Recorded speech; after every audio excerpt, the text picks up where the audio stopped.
Bonjour et bienvenue sur Hug and Yoga l'Instant TV. Aujourd'hui, je reçois Assia Francardo. Assia, bonjour. Bonjour. Donc, tu es psychothérapeute, conférencière, formatrice et consultante et tu gères les cabinets You Retrouvez-vous. Oui. Donc, tu en as un à Lille et à Milan et tu pratiques le Human Counseling. Alors, pour les internautes qui nous regardent, c'est quoi le Human Counseling ? Human Counseling, c'est une analyse individualisée pour des entreprises, des groupes, des individus auxquels je propose des solutions optimales, efficaces pour leur développement personnel et professionnel. Human Counseling, c'est l'opportunité de croire en soi et ouvrir les portes de la vie avec sérénité et joie. D'accord. Alors c'est vrai que l'humain, on en parle beaucoup, et notamment avec l'arrivée du burn-out.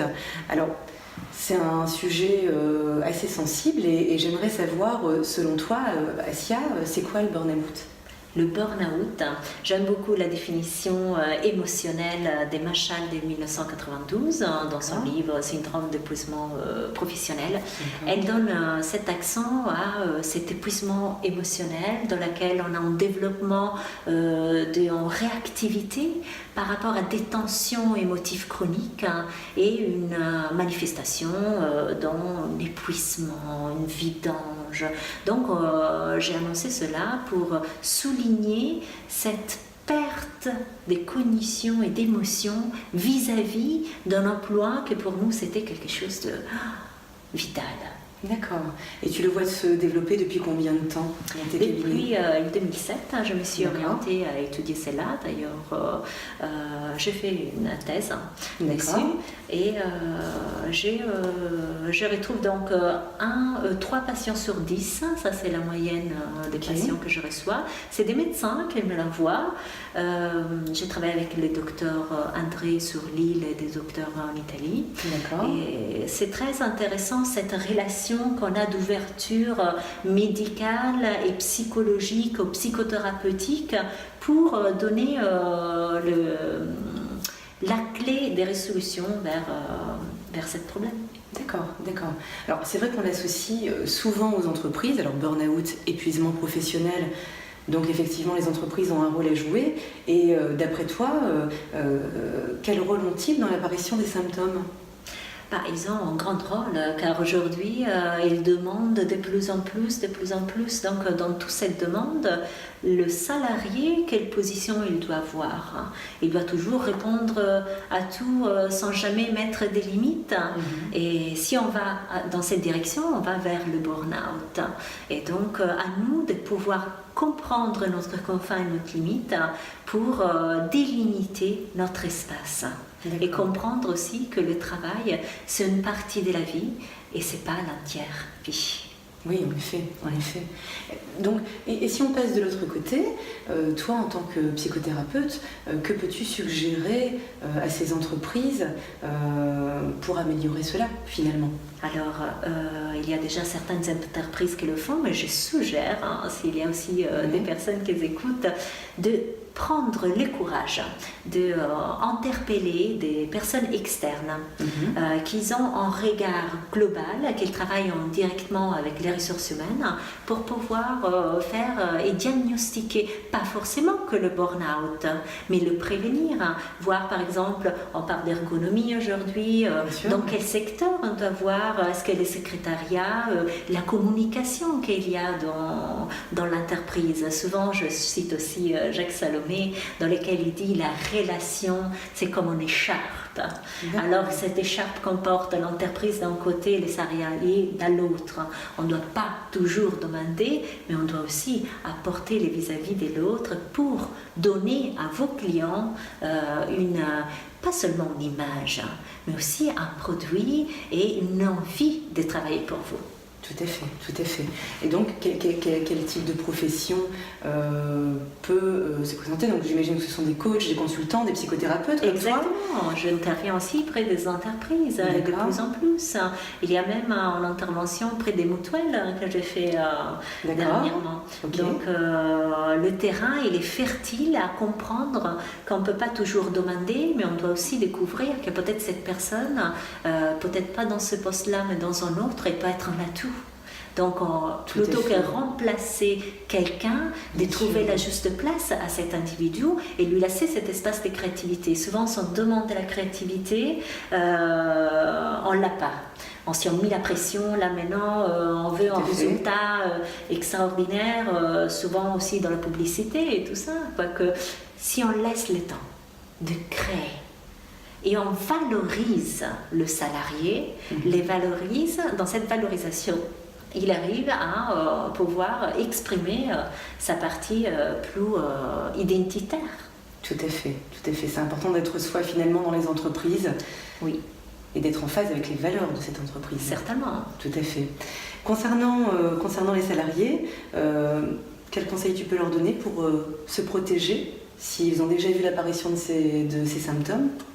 Alors, premièrement, si vous êtes dans une situation dans laquelle le travail il prend trop d'ampleur dans votre espace personnel, cherchez de bien comprendre qui vous êtes. Qu'est-ce que vous voulez? Trouver des hobbies qui ne sont pas perdre son temps de la journée en face à la télé, mais vraiment, qu'est-ce que j'ai envie d'apporter? Pourquoi je suis là? Qu'est-ce que je vais porter à la vie? Qu'est-ce qui fait que je m'élève chaque jour? Quelle valeur j'ai? Tout à fait. Qu'est-ce que je vais offrir? Tout à fait. Et comment? Et les stratégies à mettre en place. Je décide de vivre cette vie ou je décide d'être passif dans cette vie. Et de vivre la vie de quelqu'un d'autre finalement. Exactement, on va mettre un bel masque et on est celui-là qui dans l'entreprise sent très bien et après on va à la maison et on commence à picoler et se sentir mal à l'aise avec soi, avec sa famille. Et voilà, donc dès que vous êtes dans cette situation, aujourd'hui c'est plus tabou aller avoir quelqu'un, des nôtres surtout, parce que souvent on s'est fait aider par des amis, par des collègues, on partage beaucoup cette partie privée au travail, quoique aussi un peu d'intimité, ça fait aussi du bien. Tout à fait, je suis assez d'accord avec ça. Concernant le burn-out, c'est quoi dans l'avenir pour toi? Qu'est-ce que ça va devenir? Est-ce qu'on va le voir encore se développer? Qu'est-ce que tu envisages?